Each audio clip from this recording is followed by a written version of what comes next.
A little background on Melodie.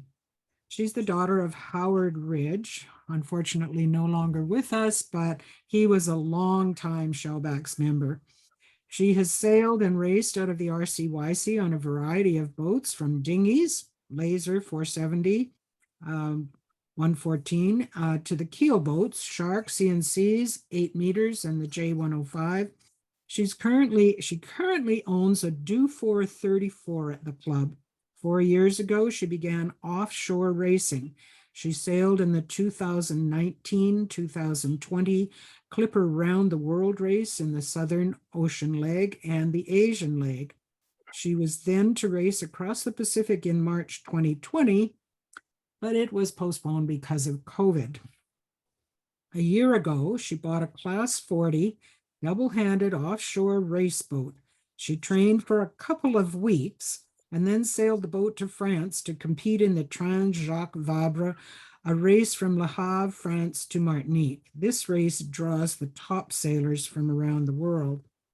Competitors sail Ocean 50s, Class 40s, Ultims, 100-foot trimarans, and the IMOCA 60s. All are racing double-handed. She competed with a fellow Canadian, and they are the first Canadians to finish the race. She was one of 14 women in the race out of 180 skippers. Melodie is currently in Auckland, having just completed leg 3 of the Globe 40 Round the World race. She is a biomedical engineer by profession and more recently a sailing photographer. She has 3 children, 1 in high school and 2 in university. Please give Melodie a warm Shellback welcome. Fantastic, Melodie.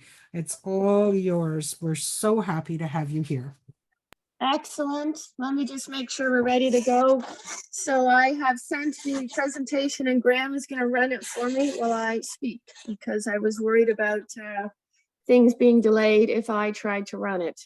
And since I left my computer on the boat, it's certainly much better this way. So I'm just going off my phone. So I got into double-handed racing a year ago.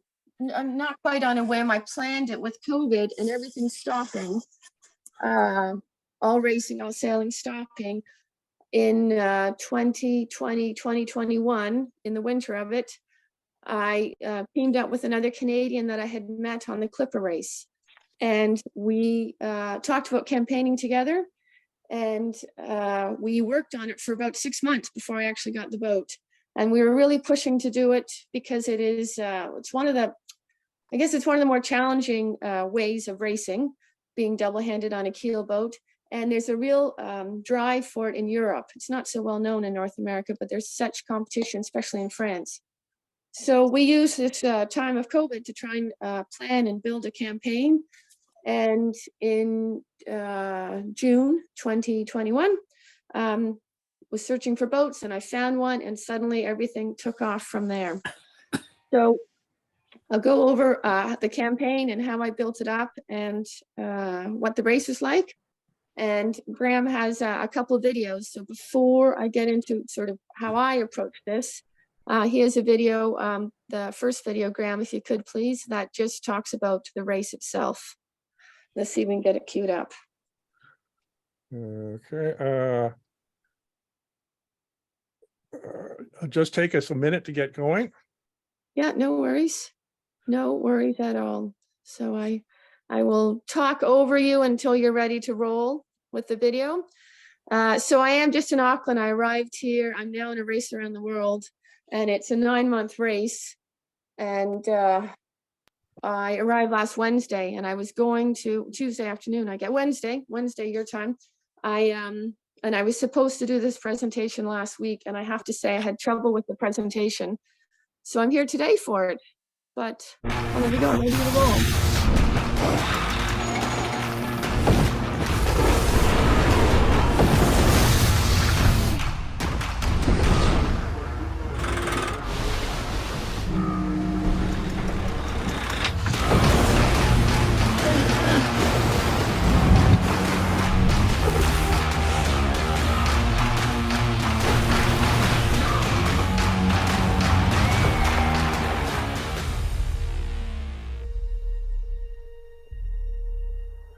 Okay, so it gives you a little feel of what the boats are like, and this is a pretty serious race, this one. It was a big one to jump into to begin with, but sort of jumped in into this whole campaign full on. Okay, I'm going to get to, if we could go back to the slides, please. Yeah, Back to the, just take a minute to get, yep, no worries.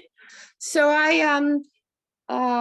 teamed up with this fellow Canadian, and I ended up buying a boat in Maine, Portland, Maine. So it was still COVID times, and I have to say it was quite tricky to even just get there. We couldn't rent a car to get there.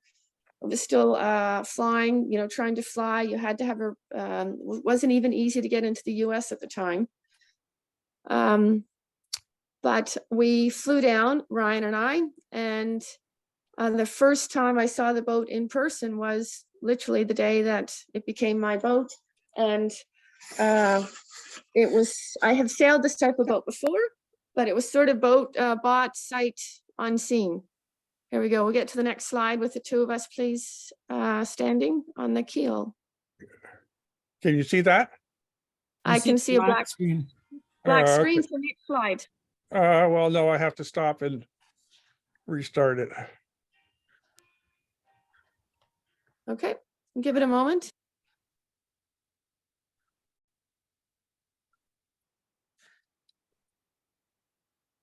Okay, There we go. Excellent. So these are it's 40-foot boat, double-handed boat, 40-foot boat. The keel is 10'3", so 3 meters plus. So I got this picture standing on the bottom of the keel. I'm not going to see it very often, obviously. And this was sort of our first moment of seeing the boat. The very first day that I got the boat. Next slide, please. There we go. We launched it. The main Portland yacht center where I got the boat has fantastic facilities and a great team. So they helped us with the launch and getting the boat ready. Next slide, please. Boat got launched. The mast went up, and underneath the mast, if you could go to the next slide, please. Tucked in there, you have to look very carefully. When I launched the boat, I put you always put something under the mast. I was going to do a loonie, and I instead put a dime. So I have a blue nose.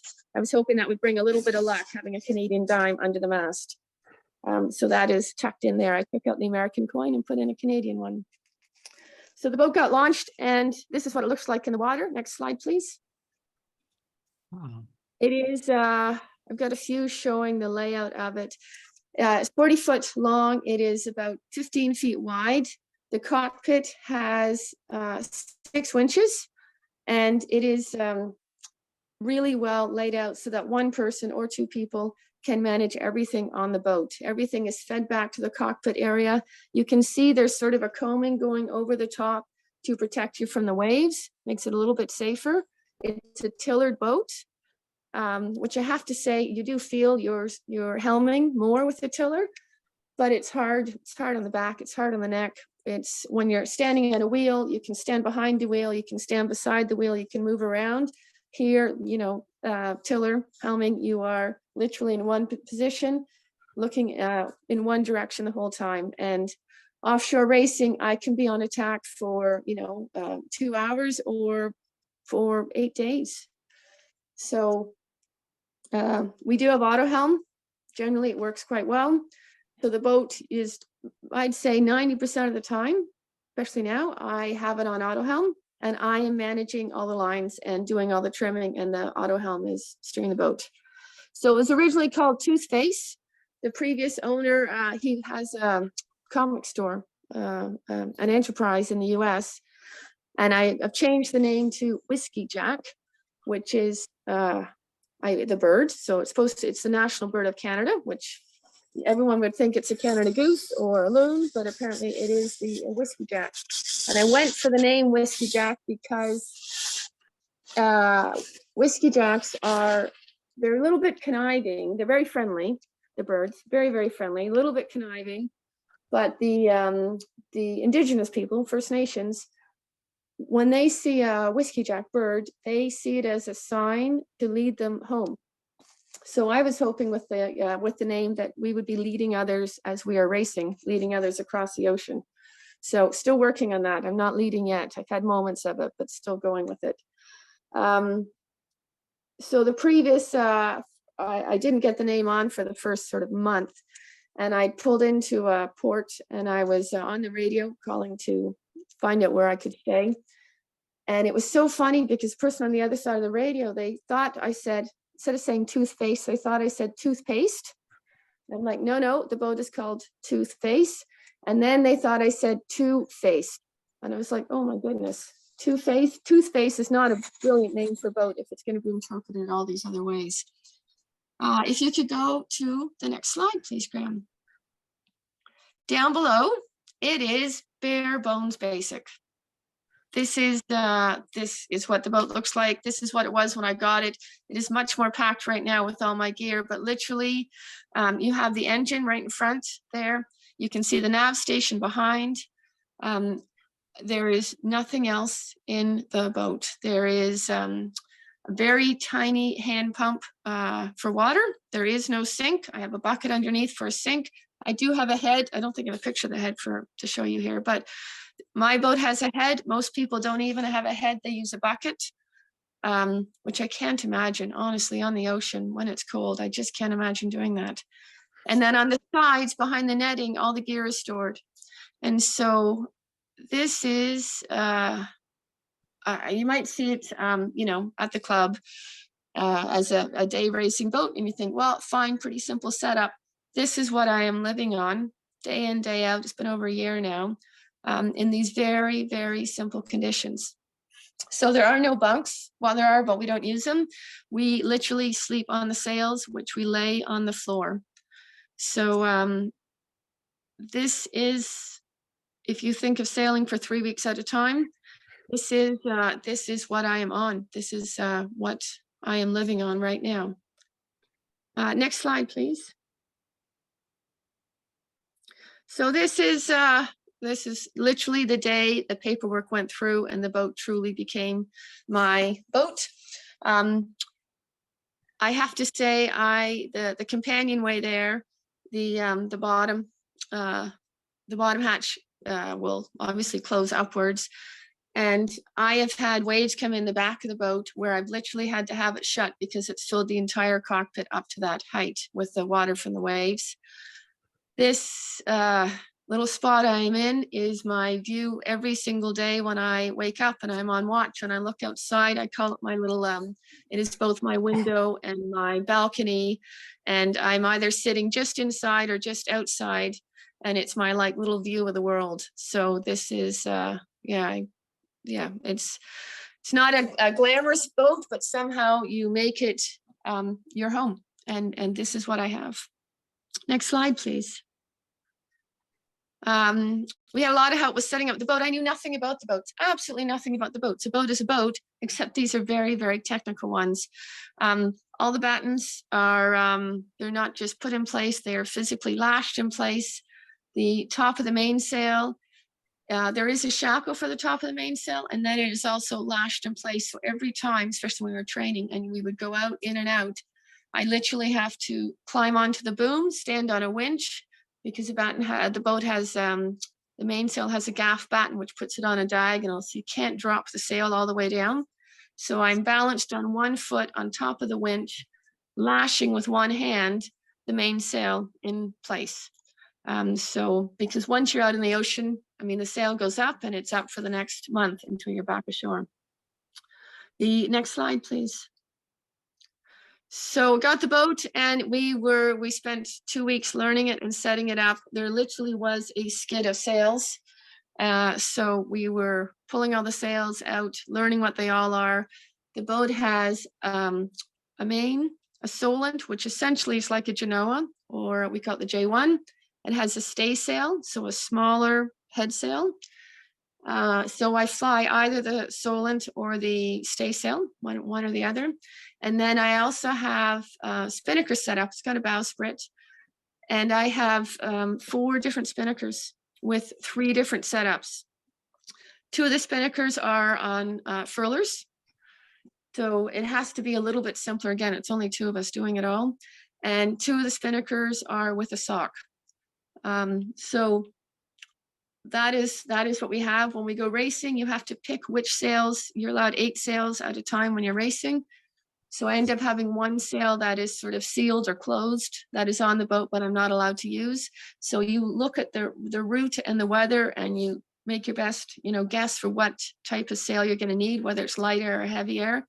And it's all part of the strategy with the race. So if you could go to the next slide, please. So this was, again, all part of the learning process. These boats have a halyard, a lock. So it's not just, the staysail is not just a halyard you clip on. It is physically, it's a double-ended locking system. There's so much force. My halyard for the staysail has a 2-ton breaking point, the furler system for it. And it locks in place. So once you hoist it up, you sort of play the halyard. You see on there, I've got it pulled out, and try and engage the lock. And then the lock is holding the tension rather than the halyard itself. The Solent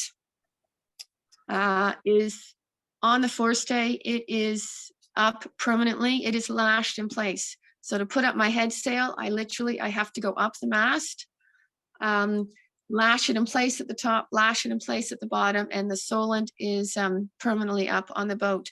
So if you have any issue with it, there is no way. You can't just drop the sail. You have to go up the mast to try and fix it. And this most current race I've been in, the last leg 2, I had 5 sails tear on me, and 1 was a Solent, and we had it up there it tore in half for 2 days. It was too windy to go up and get it down, to get the top of the sail down.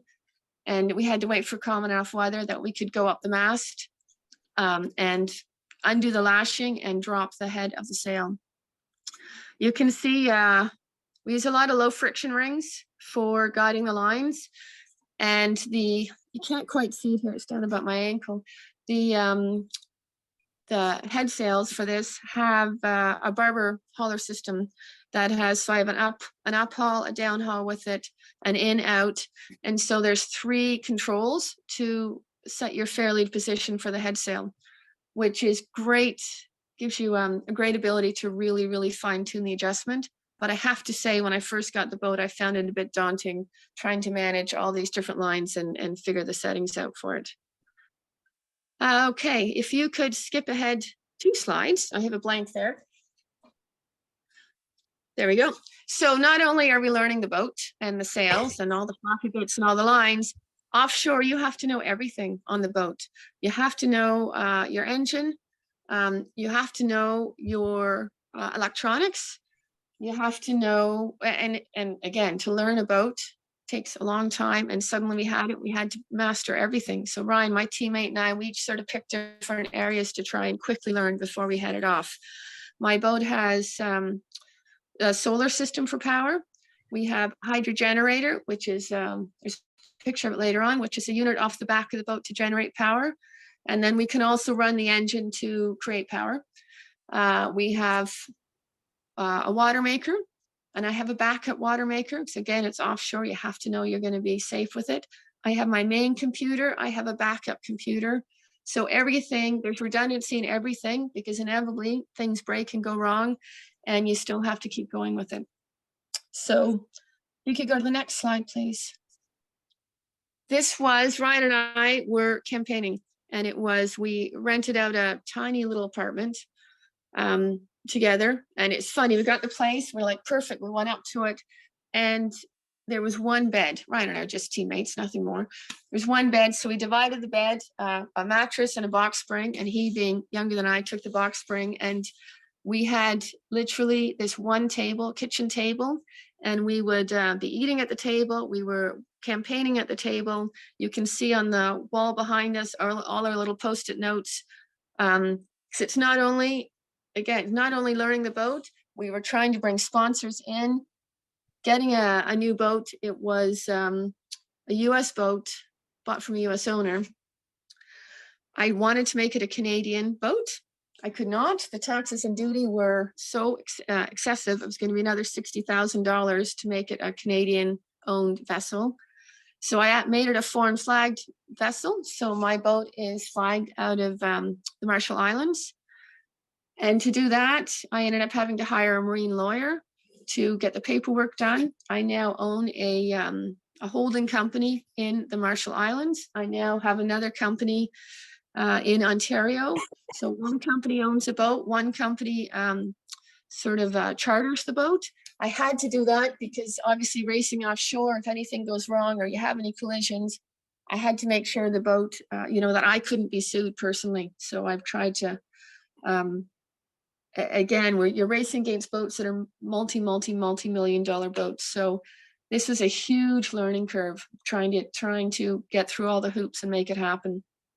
And I have to say, I did it well enough that there's another boat now at RCYC, Ian Struthers has Il Mostra, and they reached out to me about how I managed it all and used the same marine lawyer and did the same setup that I did to make it all work. The other part of what we were doing was fitness. Ryan, my teammate, he was 30. He's 20 years younger than I am, and stronger, fitter. But we were both, obviously your teammates, you got to be pushing yourself. So every day we were doing 100 sit-ups and 100 push-ups. I was doing it on my knees. I cannot do the full push-up. We were doing that every single day on top of setting the boat up, campaigning, and prepping yourself to go offshore. Next slide, please. So this is the previous crewmate on the boat, and took this picture because he's this big, huge guy, and I am not. I am a small person, and I find it hilarious, and I find it brilliant as well, to be honest, that anyone can go and race this boat. It's your determination that lets you do it.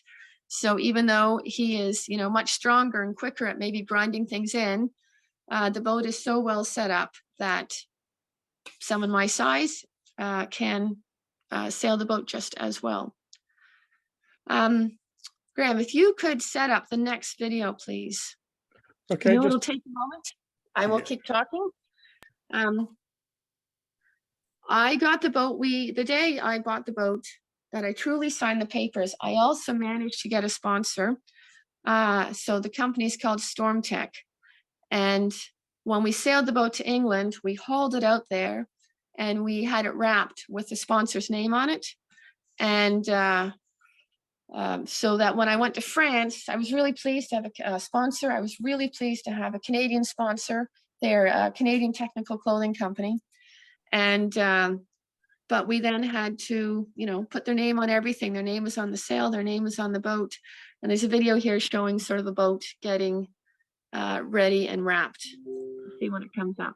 Okay, it'll just take a minute to get this all. Yep, no worries.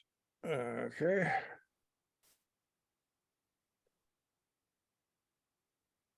So the sail across, I'll speak to it. The sail across took 19 days. Ryan and I were still learning the boats. We're still figuring it all out. We had 19 days we had 2 weeks on shore, 2 weeks at Maine before we left. We did a short overnight hop down to Block Island and then back to meet another class 40 sailor. And then we went across the ocean. All right, let's see if it comes out.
Okay.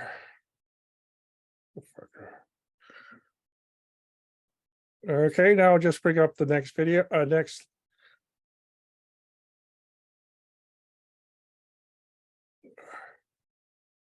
I had to hire photographers to do to get action photos, and then we made videos. That video you just saw, I wasn't there for. I'd flown home because I'm still a mom, still have 3 kids. My youngest had just started final year of high school. So I left the boat in Gosport with my teammate. He had it actually wrapped, and then he with some other Clipper sailors at Clipper Around the World race. Some of the sailors were there, so they went out and did a little bit of training and work on the boat, and that was a promotional video they did when they were, training on the boat together. So if you Can could you- go to the, Okay, Yep. you can see the slides? yeah, I Okay. can.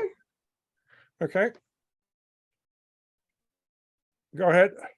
So part of the thing we had to do was a stability test. So you take absolutely every single thing off the boat, and then crane will tip it over, and they measure the angle of stability for it.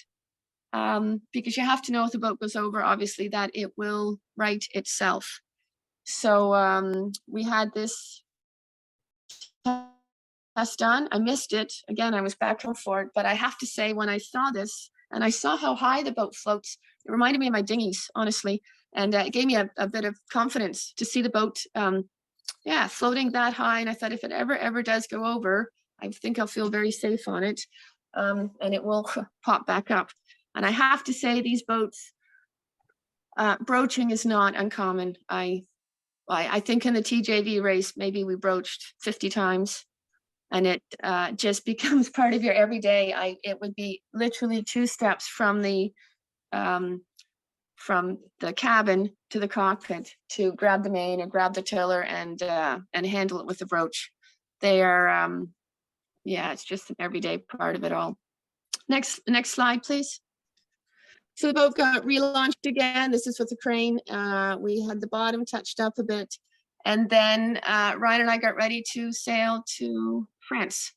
And part of the deal with having a sponsor, because their clothing company, was we started to get kitted out in their clothing. So the jackets we are wearing are StormTech jackets. In that last video, you saw everyone had a StormTech Whiskey Jack hat, jacket, shirts. So that was great. And I very proudly had Canada put on wherever I could to try and promote the fact we were Canadians doing this. The sail across to Le Havre, I think it was about 13 hours crossing. There's a lock to get into Le Havre. It is a lock that is based due to the tides. So there's a very specific time you can arrive at where you can actually just sail in, and we had to line that up. And of course, it was inconveniently at 2 a.m. So we arrived I timed it very well, just before, and they had us wait because in front of us was one of the Ultims. So if you go to the next slide, please. There we go. We followed this Ultim going through the lock. So an Ultim is a 100-foot trimaran. They, to me, honestly, it looks like a water spider almost. Just with how big it is and how I was just in awe of it. And to arrive at nighttime, the dark is tired, and then to follow this boat in, it seems so surreal. All right, next slide, please. So Le Havre is a brilliant place for boats. They have this, I guess, basin. And so there were 80 boats in the race of the 4 different types. And all the boats were, moored together. So there were approximately 50 Class 40 boats. Class 40 has been around, 20 years. There's probably 10 different generations of them. They all compete on the same level. So even though the newer boats are probably 2 knots faster downwind, there's no rating system for it all. We are one level of racing. So it was quite neat to walk around and see the slightly different setups for the boats. My favorite thing probably had to be you know, really seeing the Amakas walking around. We had our little skipper pass. I could go where, you know, the regular public couldn't go. And to walk around and see all the boats, it was every day. It was my favorite moment when I was taking a little break from work. If you could go to the next slide, please. Okay, so in front of each boat, there is a card, a name site, talking a little bit about the boat, talking a little bit about the skippers. So that was, I didn't realize it was going to be set up like that. Honestly, when I went to do this race, I did not realize how big an event it was. Ryan and I went into this race not with expectations for how we would do in this particular race. We went into this race to learn as much as we could learn, so that when we did the Globe 40 race, which is what I'm doing now, we would be really ready for it. So we went to this race. We'd only had the boat maybe 3 months at that point. I'm still really learning it. It's been a huge learning curve. But I thought, what better way to learn than to be around the best sailors that there are in it, and to see what they do and to learn from them and to go and push myself. And that's what we did. If you could go to the next slide, please. So offshore, it's not, you have the sailing, and then you have all the preparation, all the food preparation. So we eat freeze-dried meals for most of our meals, plus lots of snacks. And you have to, again, fit this all in on the boat below and do your best guess for how much food you need when you're going to be gone for the next 3 weeks. So this is just some of the food prep, getting ready for it. If you could get to the next slide, please. Offshore as well, really, the left side, the first aid kit I have is the size of a suitcase. It is enormous. I really hope I never have to use anything other than basic bandages, but I have like a dental suture kit there. I have, well, you can see you got the CPR. I've got sewing material. We have a neck brace. I have every single thing you can imagine. So whatever happens on the ocean, you have to take care of. And offshore racing, there is always a medical doctor that you can reach out to if something comes up. I have a full kit, an enormous kit of drugs for any situation. And I have to say, it's quite funny. My daughter was becoming a doctor. She's just now a doctor. So I pulled her into it, and she gave a hand and made sure I had all the medical that I needed. I ended up buying a lot of the medicines in France. I had a friend there who also happened to be a doctor. And I was just going through this medical kit, showing my new teammate it. And it's quite funny because I have all these medicines. They are all in French. So honestly, if I ever have to take any, I'm going to be really struggling. So I really don't know what any of them are, especially now they're in French. The right image is Ryan working away. He's working away on the hydro generator. We were working, 7 a.m. till midnight most nights. The week before the race, we had to be there for a full week ahead of time, and it was nonstop work to get the boat ready. You have a full safety inspection that is meticulous, absolutely meticulous. They go over every single aspect of the boat. So every single day we were scrambling. We had the list ahead of time, but scrambling to make sure we were ready for it. It took 3 inspections before we passed the full requirements. Next slide, please. So I didn't do it alone. I was very lucky. I had my daughter came over. I had 2 friends, Christine and Xavier. So the Carters are listening in. Their daughter was there helping. And then I had a couple Clipper crew come over and give a hand because, again, it's full on. You need a huge team to manage this type of project. So this is us just trying to get the details into the computer for the race. If you could do next slide, please. Another big part of sailing offshore is, especially the French, but I also have at this race, there's interviews continuously. So I have to say I've gotten much better giving interviews. There's TV interviews, there's radio interviews. Being the only Canadian boat, we stood out. Being one of 14 female skippers, stood out. So I had interviews with the French press and the British press, and then the English press for France.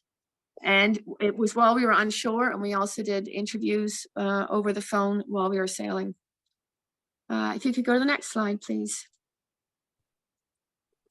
In France, they make it, it's a huge event, and you're there for a week, and there's commitments beyond just prepping the boat. And they had daily events the skippers had to participate in. So Ryan and I took turns with the two different ones. This is a clip of Ryan up on stage. So they had a virtual race. So they had all these little it's set up, and they would have 20 skippers at a time up on stage virtually racing around, so that again the public that were there could sort of feel like they're part of it all and get to know the skippers. This event, you'll see later in the slides, I think it has 500,000 visitors come to it on the weekend leading up to the race. It's a huge, huge event.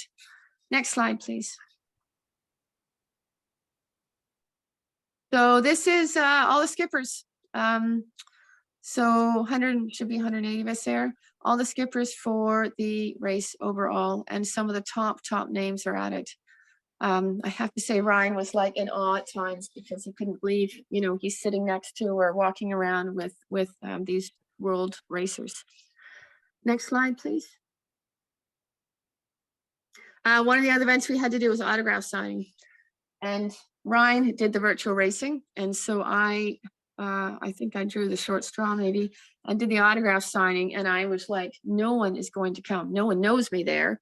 I'm not a name internationally by any means, but it was set up on stage. So you're sitting up on stage, and there was a long queue of people, and they had posters, and they came by, and you were signing away. I thought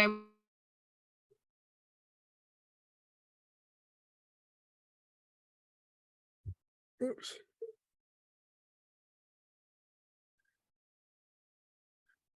I think we just had a technical glitch with Melodie. Hopefully she comes back. I'm still here. Can you not hear me? I think you just had a dropout. So Okay. Are we good now? yep. Okay, excellent. Next slide, please. So I was truly shocked. Again, I went to this race to just learn the boat. And I just thought, well, jumping with 2 feet, I'll learn as much as I can and go and do it. And then walking around the regatta site, they had these huge banners up promoting women in sailing. And sure enough, my picture was up on it. And I was in awe of that. I was humbled by it.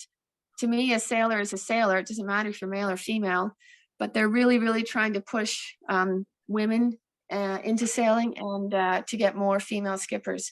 So to only have 14 women out of 180 skippers it's a bit sad, to be honest, but I guess as time goes forward, hopefully there'll be more and more women.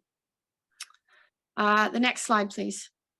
We had our official introduction on stage. And again, Ryan and I were like, uh-oh, no one really knows us there. And they one by one, boat by boat, they introduced the skippers onto their main stage. And we went up on the stage, had our introduction. And just at that moment, coincidentally, these people in this video, in this screen here, they were a bunch of Canadians, and they were walking by as we were introduced as two Canadians. They gave the biggest, loudest cheer.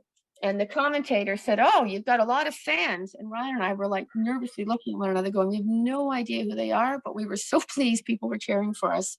So we had them onto the boat, showed them all around. I've stayed in touch with them since. And it was, I don't know, I thought it was a very Canadian moment to that they were so supportive. I was terrific. If you could go to the next slide, please. So this gives you an idea really what the regatta site was like. All the boats were, we had the walkway there, and the general public was a little bit higher, but they could watch the whole time what was going on. This is how busy it was every single day at the regatta site. And again, 500,000 people over the final weekend. It was packed every day with people coming to see it. And again, in Canada, we've never had anything like that I know of. I think it's tremendous that they promote sailing like that there. Next slide, please.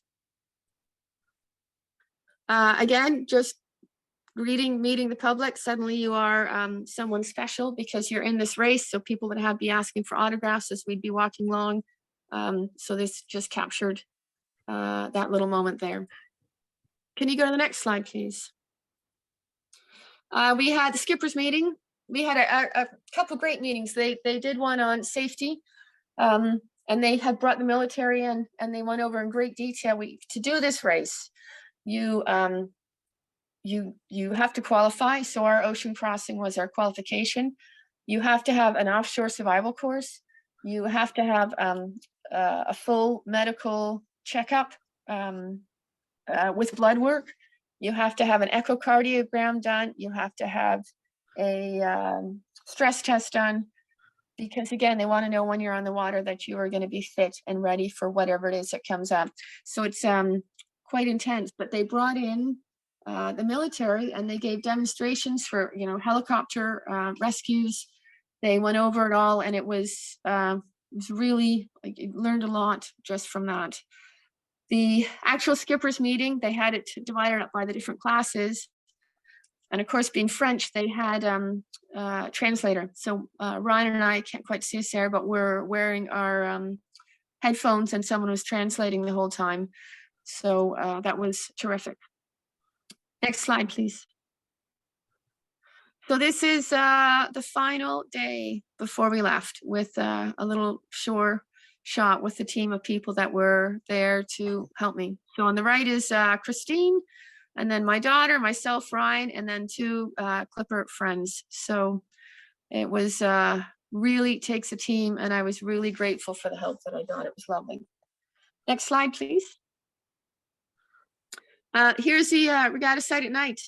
Before the race, they have you always to check the navigation lights. So you can see on the right side there, everyone has their tricolor on.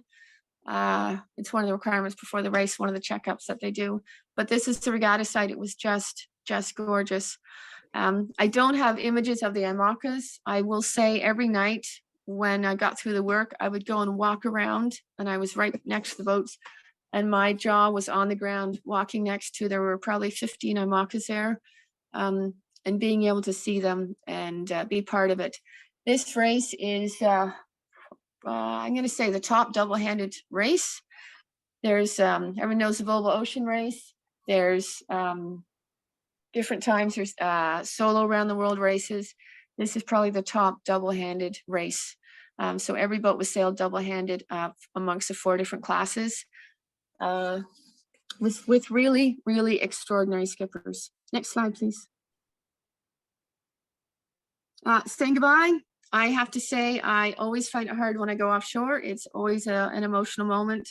The one on the left, hugging Christine and my daughter Sierra, and the one on the right, my daughter came over, and she just had maybe 3 days there, but she came over, and it was such a treat to see her. She lives in a different country.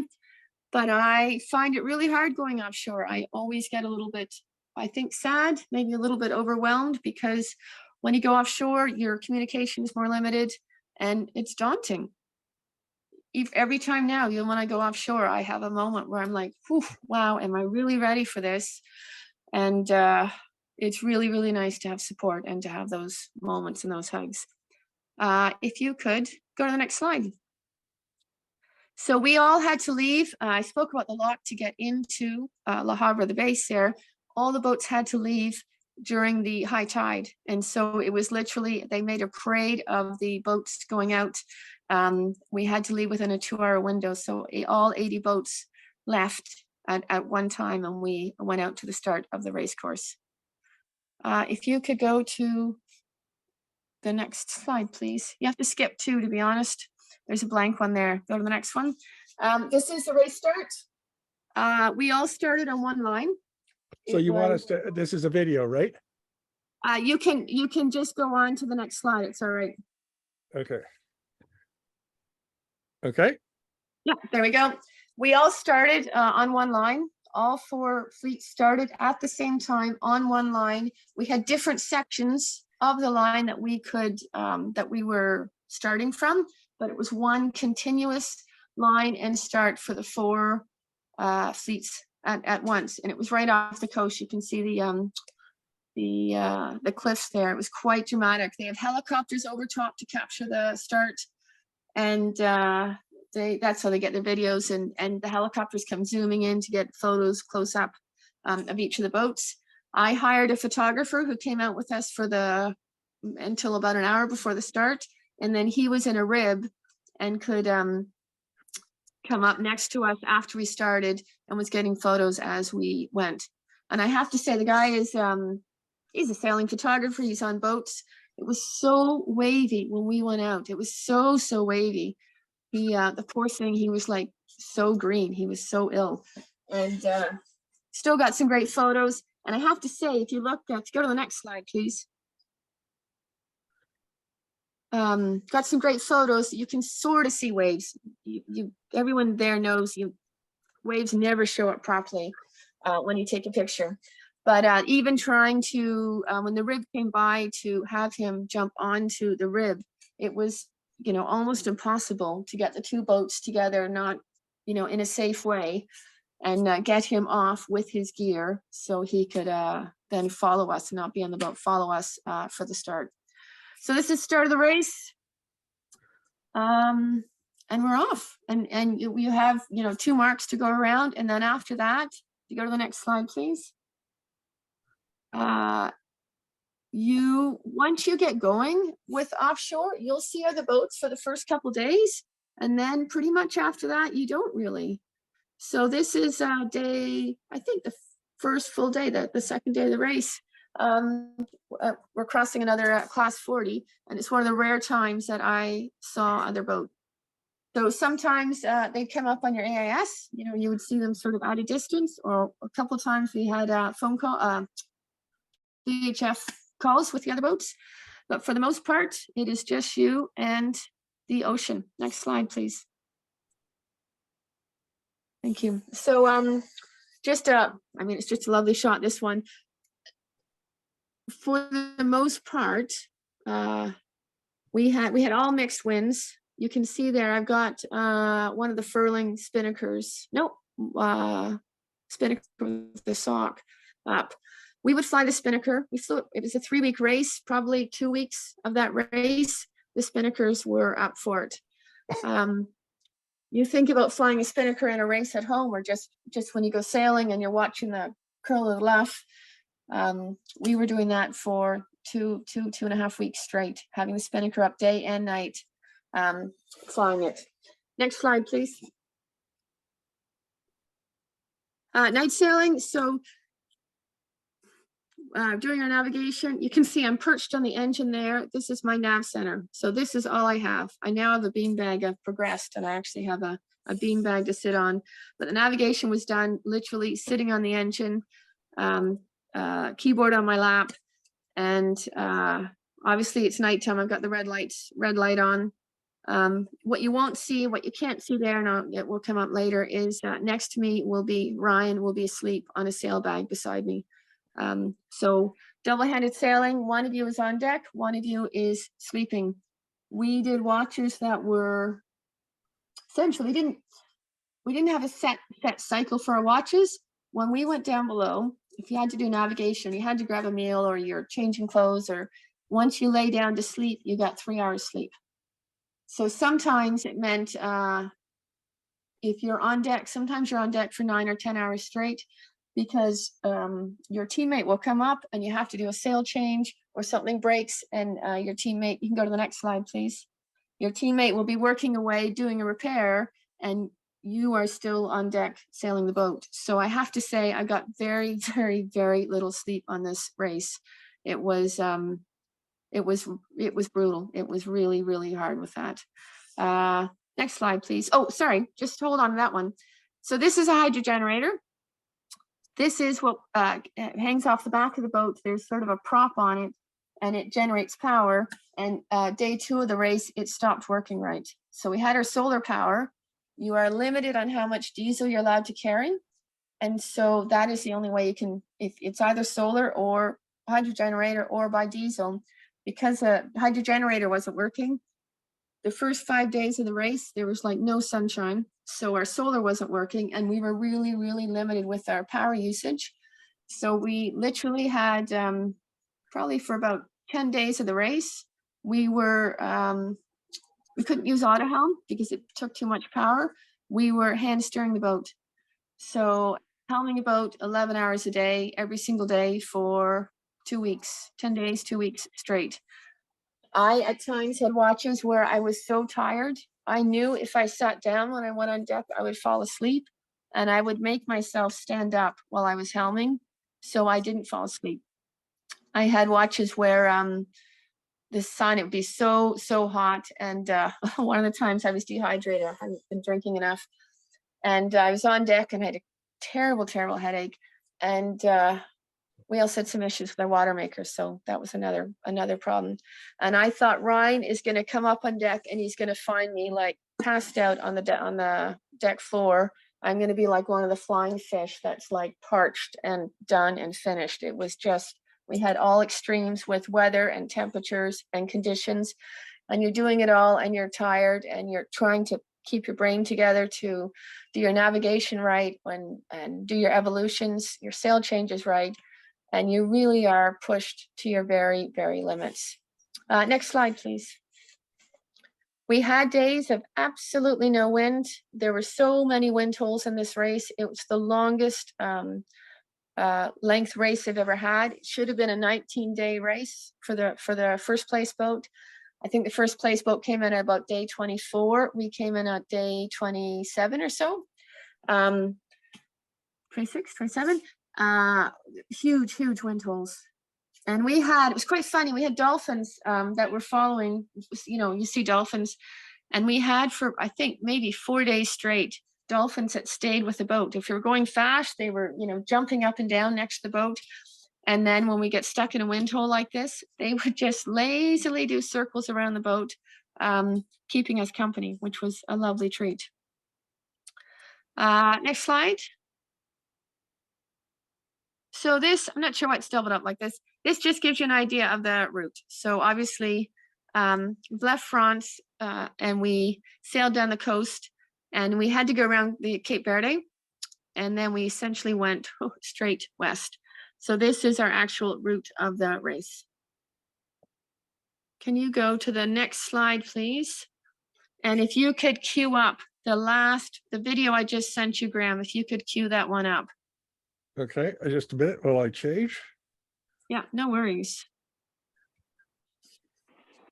So the next video coming up, I did a little clip. It was actually heading across on when we're training, but a little video clip of just what life is like on the boat. It was a quiet moment when I did this video, quiet winds, but it just gives an idea of what it is when you're double-handed racing. Like you see your partner a bunch, and other times really it is like you're solo sailing. I'm on deck most of the time alone, and coming up. You can see lots going on here. We have our chart that shows which sails we should be using depending on the wind angle and speed. Lots of clutches. We have instruments here showing wind speed and direction, and this one is over time, so we can see if the wind is changing persistently or if it's oscillating. And if I show you the chaos here, winches and lines, so many lines. This is the normal state of this boat. I look to the back, spare diesel is there. You can see the tillers working because our auto helm is on. So it's doing its job. See how fast we're going. Come over to this side. More instruments. My dinner about to be eaten. And whiteboard so we can make notes for things to be repaired or things we need to work on. And if I take a peek below,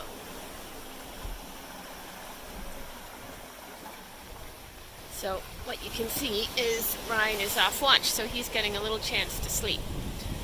And pretty much that's how the boat is below. It is, we have sails on one side and we sleep on them, and the rest of the boat is pretty empty. So if I go forward now, here, up into the main, big main, I keep going forward.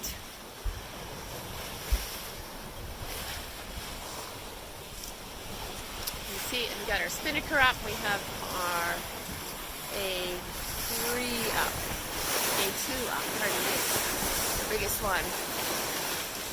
We have the next size smaller on deck in case the weather gets poor and we need to make a change. And this is our view. Here, I'll spin around. You can see all the way around. We got some fog coming in.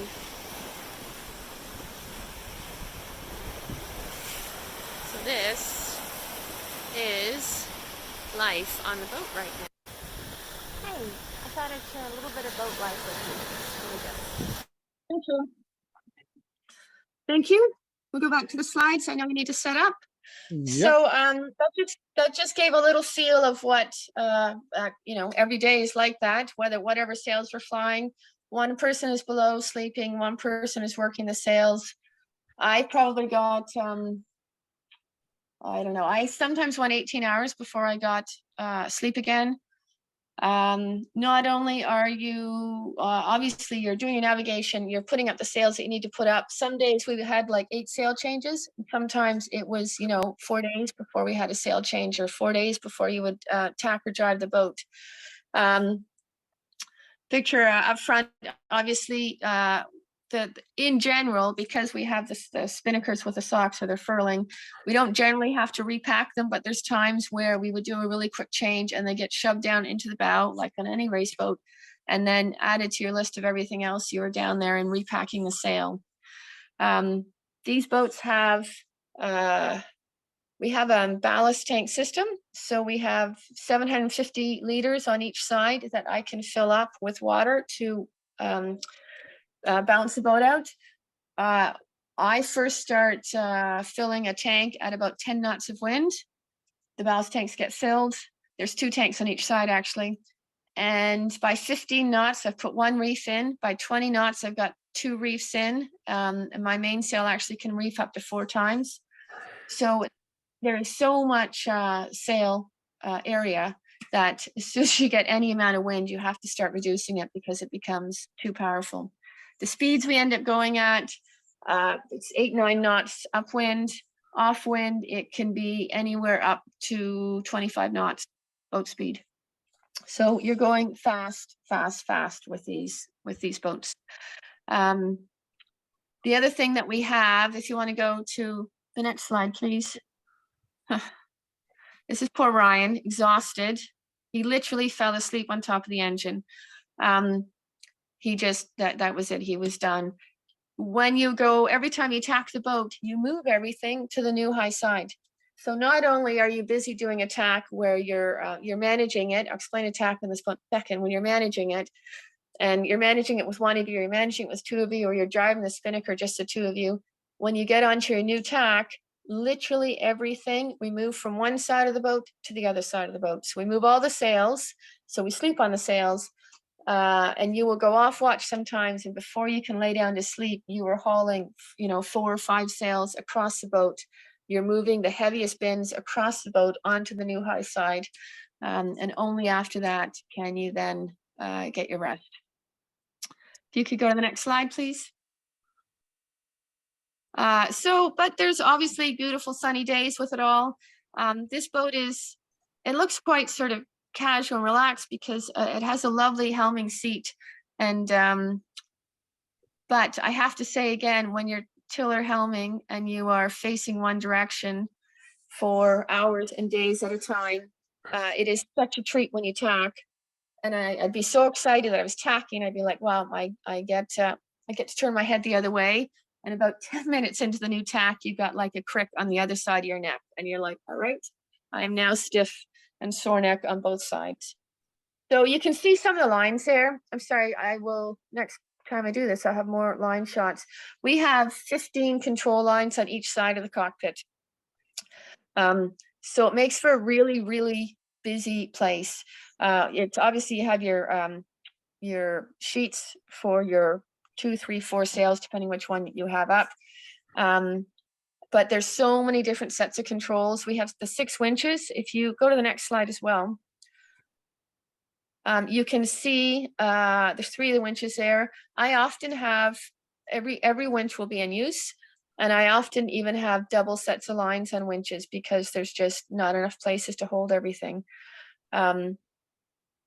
You end up either helming, or if you're not helming, if auto helm is on, you are on deck and you are doing all the trimming of the sails. So the boat is steering itself and you are on the winches grinding in and out continuously, trying to optimize your speed.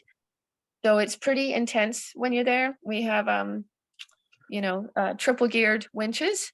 I have to say these sails are big and it's tough. And even the biggest, strongest guys, Ryan is a pretty strong, healthy guy, grinding sails in, grind it in, and then you have to pause, catch your breath, grind it in again.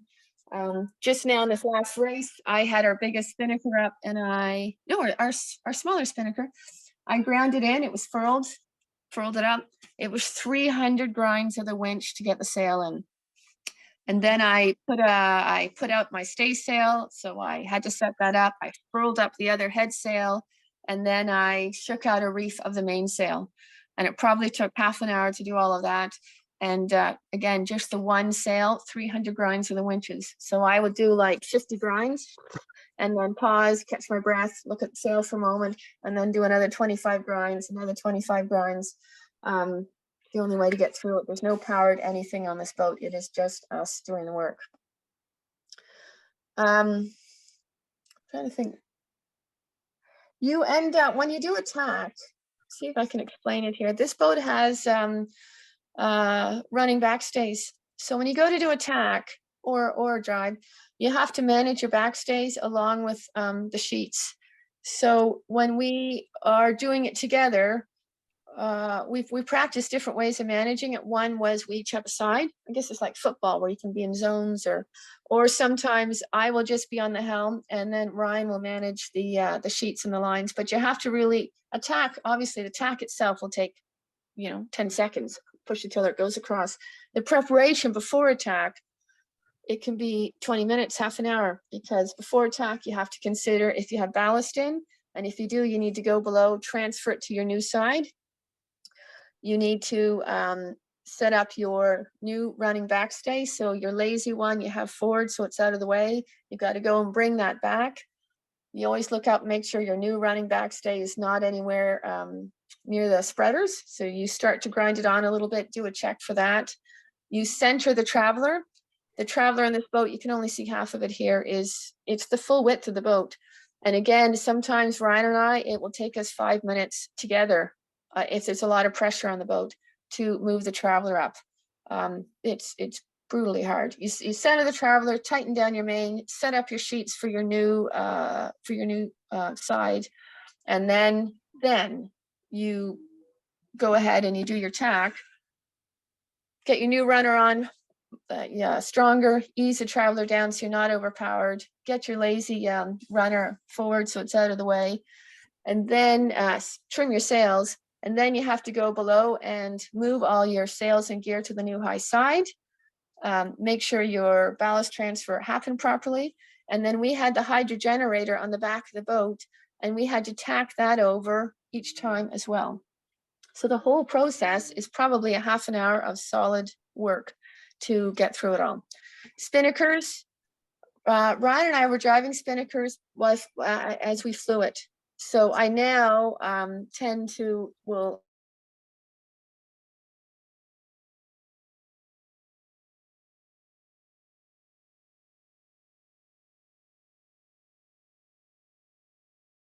looks like Melanie just dropped out again. Just hopefully she'll come back in a moment. Hey, can you hear me now? Yeah. Yeah. Okay. Maybe just something on my end. So again, if you think of driving a spinnaker, often you do it, you have a team of people, you've got 6-8 people on the boat for a drive. Here, it's just 2 of you, and yet you still have to do it all. So it's very much like a dinghy. I have to say I love this boat because it reminded me of all my dinghy racing, where you're helming and you've got a sheet on each hand and you're helming and you're managing it all. It's the same thing here, just much bigger powers, much bigger forces with it. Can you go to the next slide, please? So we finished the race. It was nighttime when we came into port, and it was so cool. So we came into port. We're coming up to the finish line, maybe an hour and a half before we got to the finish. One boat pulled up next to us, one rib, and then another, and it was the race management. So they come and they follow you coming in and up to the finish line. But it felt like I don't know, I felt like it could be a 007 moment, because it was pitch black and we're finding our way up, and suddenly out of the blue you see these two little lights come zipping towards, and they followed us coming up to the finish line. I have to say, unfortunately for us, the wind sort of died down, so instead of there's only a couple kilometers to go, it probably took an hour and a half. So these poor boats very patiently on each side to make sure we were safe followed along, took the pictures. You could go to the next slide, please. And this was us as we were crossing the finish line. So healthy glows, wearing our storm tech gear. We had our battle flags out. You have to have the regatta flags up. I have to say I lost a lot of weight during this race. I lost too much weight. We did not have enough food with us. So the final week I was eating one freeze-dried meal every other day, and then a snack each day. Because the race was 5 days longer than expected, and a lot of boats ran into trouble. So one of the first things they did is after crossing the line, I think they gave you a little a meal, which was very kind. When you do offshore racing, obviously sailing is quite a bit on the honor system. Now with tracking, they can tell obviously if you're sailing the course, but everything, they also seal things. So our engine, we used our engine for power, to generate power, but they put a seal on it. So they, like a zip tie, but a coated one. So you can't put your engine in gear. So before we could do anything, they had someone jump on the boat after the finish, run around and check all of the different areas where we had things sealed off. So they checked that we didn't use our spare water. They checked that we didn't use our emergency food. They checked, obviously, that the engine had not been put into gear. They checked that we didn't use our spare sail. So they come and do the full inspection of the boat. And if you have broken any of the seals, then there's a time penalty against you. And depending on what it is that you've done. I just had it in the last race on leg 2 of this race. I had 5 sails blow on me, and I ended up using my spare sail, but I was only 4 days into the race when I made the decision. And the race was 6 weeks long. So I had a 6-hour time penalty, but I had 5 weeks of using the spare sail. So it definitely worked to my advantage. If you could do the last video, please, which was number 3 on the okay, just a moment then. yeah, number 3 on. So this last video is should come up as the whole race. It'll give you an idea a little bit more of what this race was like.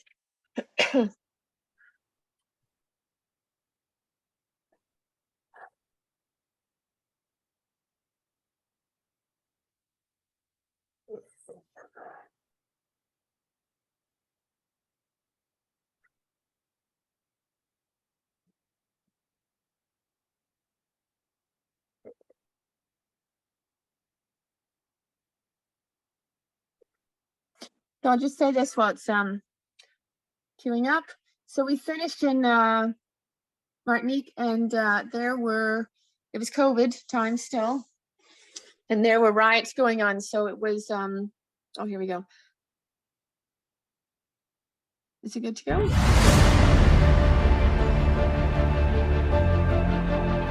We know the competition is super tough.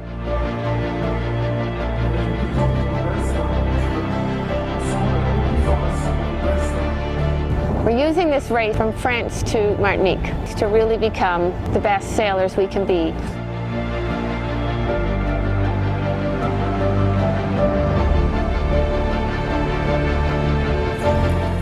I've been asleep for about an hour, so it's like, don't know if it's a good thing or a bad thing, but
So that's what we can see going forward.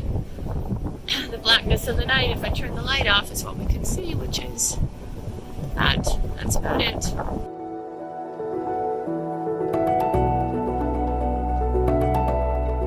We shove the sail down the hatch to put away. Our generator is working, so we get this lovely disco light when we're sitting on the head. And down here we have our little viewing port. What can we see? Let's see. Dolphins.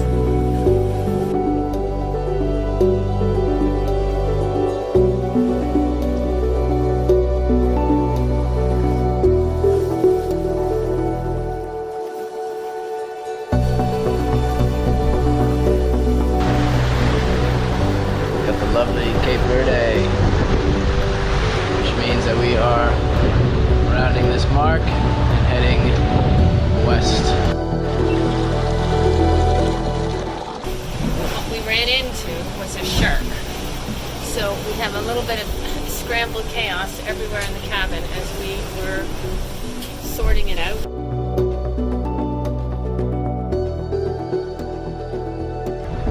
Third day in a row, becalmed by no bloody wind.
So we had a little bit of everything in this race. We had some trouble with our power. So early on in the race, we were helming a lot more than we normally would have.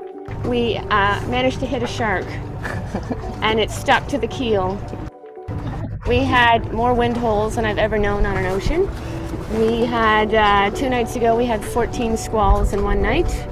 We had some really good sailing. We had some issues throughout, but battled through them.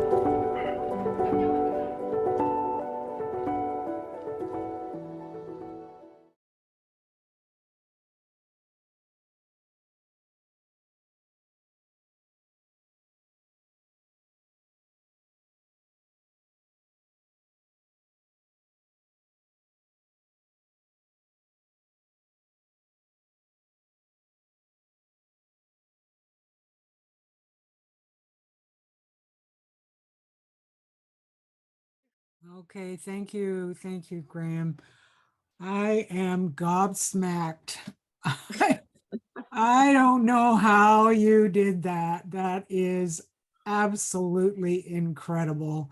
The effort that you put in, the time that it took to prepare, the energy you had to have staying awake all those hours, and the teamwork you had, the way you put it all together. I am just totally gobsmacked. Congratulations, Melody. You've done women proud, but you've done sailors proud. Thank you. I will open it up to questions now, if anybody has them. If you look at the bottom of your screen, you can go to reactions or share screen. If you go to reactions, there's a virtual hand you can put up. Right. So we have a couple of people. The first one is Jim, go ahead. Can we take this off the screen now, Graham? I just want to leave it so people can see it. Well, I like to see the people who are talking. That you can do that. You can do that on your own machine. Okay. You just okay. They're two separate screens. Yeah. Okay. Got it. Hello, can you hear me? Yep. I was very struck by your remark that you couldn't use your spare sails. So what's the rule on offshore racing about the sails? So in this class and for these events that I'm in, you have a limit on the number of sails. So that race was 8 sails. The current race is 9 sails. So if you blow a spinnaker, you no longer have it. It is gone. So you pick your sails. I probably have 10 sails for the boat, and a couple of them are closed and I cannot use them. So this current race I've just done, leg 2 of it, I as I said, I had 5 sails break on me, 5 sails I blew, and I was literally down to, I had a mainsail, I had my storm sail, and I think 1 spinnaker left. And I hobbled to the finish line, but I have to say I came 3rd. I actually, I managed to pull it off. But they don't want it to be that someone is wealthy and can buy new sails all the time or can have lots of backups. They want you to sail your boat well, that you're not breaking things. So that's the reason for the limit for the rule. Correct. Thank you. Correct. Gord, I Okay. think thank you, Jim. Gord, I think you're next.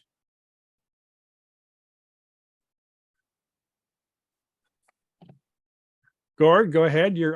Unmute yourself. Thought I just did. Okay. Go ahead, try it again. Okay, I think we're on now. Yeah. Melody, I am just absolutely dumbfounded. That is just amazing what you have done. I've had a few hours of coastal cruising, and it's hard to imagine the time that you spent on that. Now, I'm a bit of a techie, and I'm really curious, what sort of weight penalty does that wrap have when you do the advertising on it? Weight penalty. No, I don't know that there is. I don't know how much the wrap weighs, honestly. My boat is 500 pounds overweight as it is. So, and I've got to say the wrap is a bit protecting as well. So, and a lot offshore boats, most of them are wrapped because they have sponsors, and that's just how it is for offshore. I wonder, because there must be a weight penalty. However, maybe it's part of the rule. Maybe they all need to be wrapped. Is that would that be No, right? they don't. No, No? they don't. Okay, So, interesting. But the yeah. other thing, as a techie, I'm dumbfounded. How in the world did they make a wrap that stands the ocean on those speeds? It's I don't absolutely know. amazing. I don't know. I've had the wrap on. I don't even know what month for a year now. That's And incredible. no issue. I don't, other than, you hit a dock, or you have, I have to say I started this race in a collision. And so I got a few bangs down the side. And then it comes with, normally when you get your boat wrapped, you get some extra material. So you just put a little, patch over where you've had a little scrape up. Oh, and do you do a patch with heat? Is that how it's done? Yeah, no, you just stick it on. No. It literally just sticks on. So Well, that's some I think, amazing adhesive, that's for sure. Anyway, and it's we been had a it up the sail too. So again, up the main sail, I had the company name Storm Tech, yeah. and it is, in all the storms that we've been through, the name is still, it's held on. So. Really amazing. Thank you very much. This is wonderful. Okay. And Linda, you and your sweetheart are next. Hi, Melody. It's a Oh. fantastic show. I wanted to find out a bit more about spinnakers. They're all asymmetric, I presume. But you said there's a couple on a furler. So they're up there permanently. And so if you're putting up another spinnaker that is not on a furler, you've got 2 on a furler already. Is that right? No, so I the further ones, I raise and lower. So you attach it to the front of the bowsprit. They're all asymmetricals. The front of the bowsprit has 2 different tack lines, and one has a furler unit on it, So my furling spinnaker, I attach to the furling unit. And then my other tack line is for a normal spinnaker with a sock. So I pick one spinnaker at a time. Obviously the furling ones are great if it's a storm, because you can, if a squall comes, you can just furl it up and wait for the squall to pass and then unfurl it. And the sock ones, we have to do a quick douse if need be. So only one spinnaker's up at a time. Our Solent, essentially our Genoa, is always up. And generally I always have my staysail. It's always rigged as well. And they're furled. Thank you. So you're welcome. And I think, Janet, you're next. Thank you. It was fantastic, amazing. So when we did the transatlantic last year, it was around the time of, I guess, your race, because we left Tenerife and we're heading south. And this trimaran, I saw it in one of your pictures, this trimaran goes screaming past behind us. It's like we're sitting still in the freaking water and this guy is just flying past us. It was pretty amazing to watch. So that was kind of cool.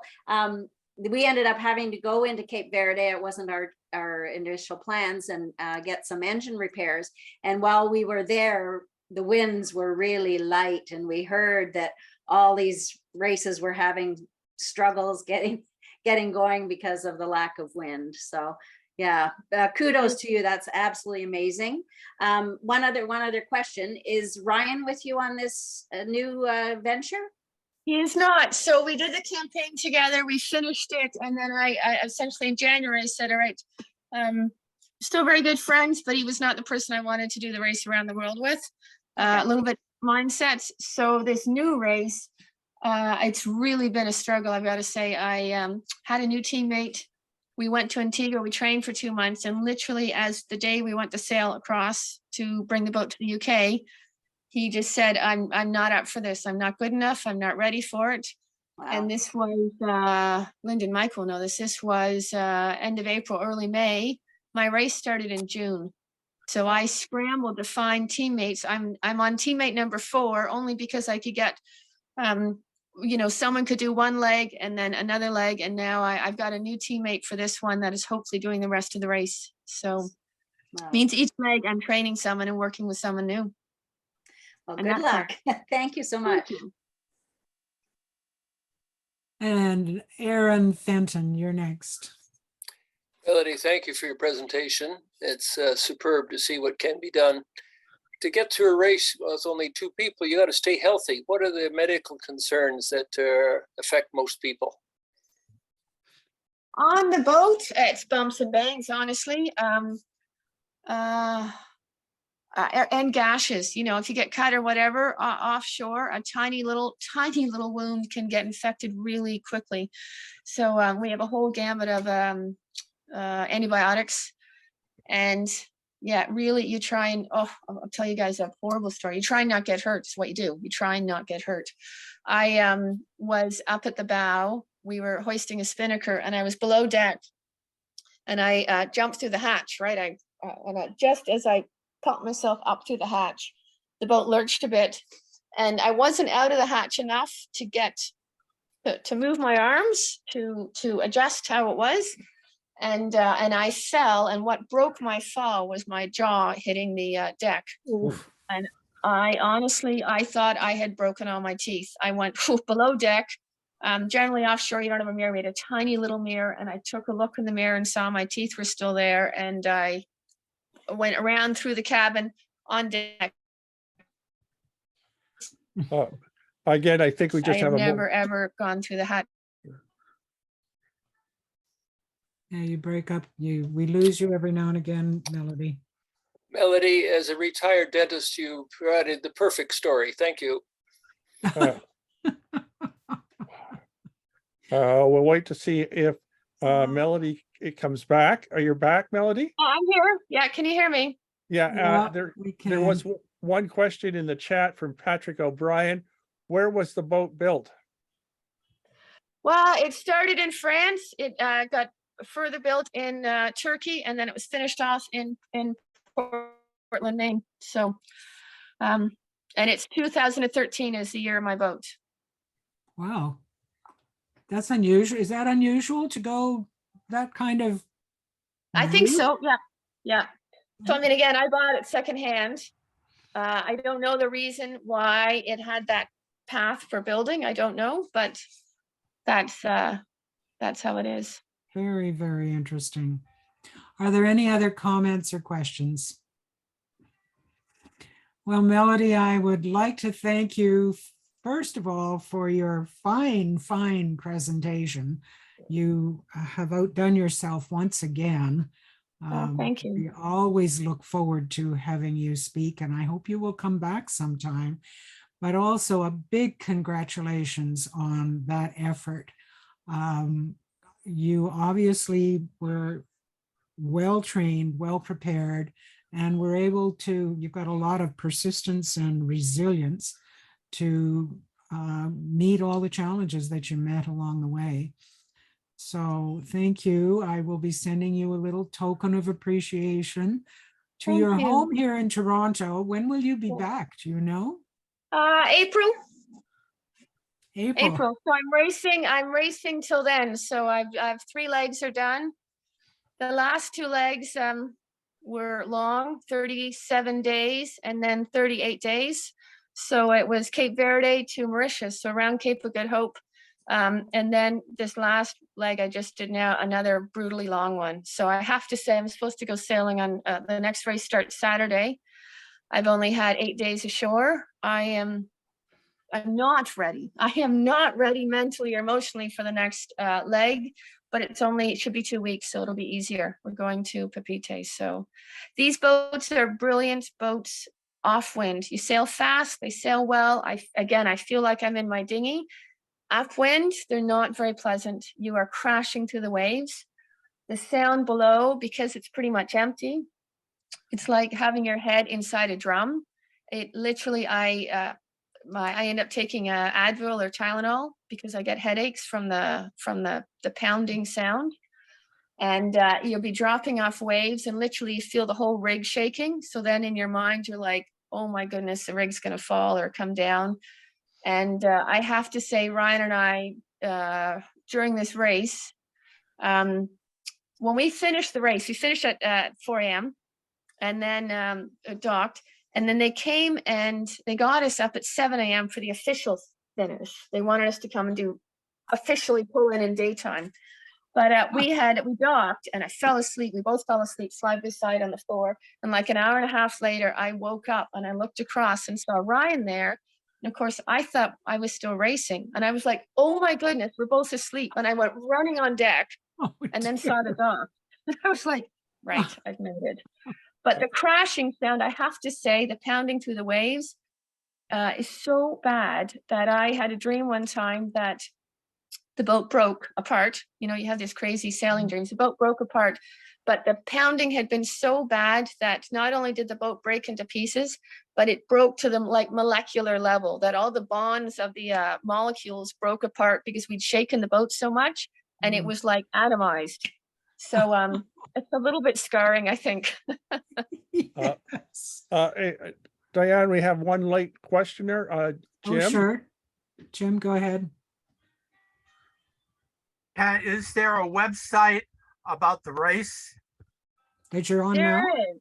Yeah. Can it be There is. forwarded to Diane so we can follow you on the race? Absolutely. Absolutely you can. I'll make sure that Diane has it. It's called the Globe 40 Race. I send lots of pictures. I have an Instagram site and I hope now going forward to do little video clips of just little moments while I'm racing. Thank you very much. And the further question, a nosy question, what's the inflation rate on the price of these boats? How much are these boats these days in cost? Well, a used one is about 300,000. A new one is $750,000. Thank you. Compliments on a fantastic talk. Thank you very much. Yeah. Thank you. Thank you so much. That was absolutely wonderful. Thank you. We do look forward to your safe sailing until next April and maybe next fall we can have you back. That would be lovely. If you're around for that, that would be amazing.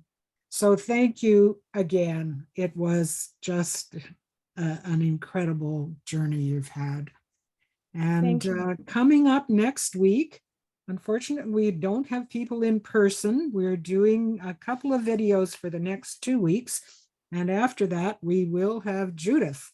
But next week, we're going to be looking at the HMS Victory. It's a fighting Napoleonic warship. And we have two part 1 and part 2 on that. And then on the 9th of November, we're going to follow Lionheart, and it's the Jesse Martin story, a young New Zealander, 17-year-old teenager, circumnavigates the globe individually by himself. It's quite a story, so we'll look forward to that. He'll be on a 34-foot yacht called Lionheart. So with that, thank you all for being here, and pipes out.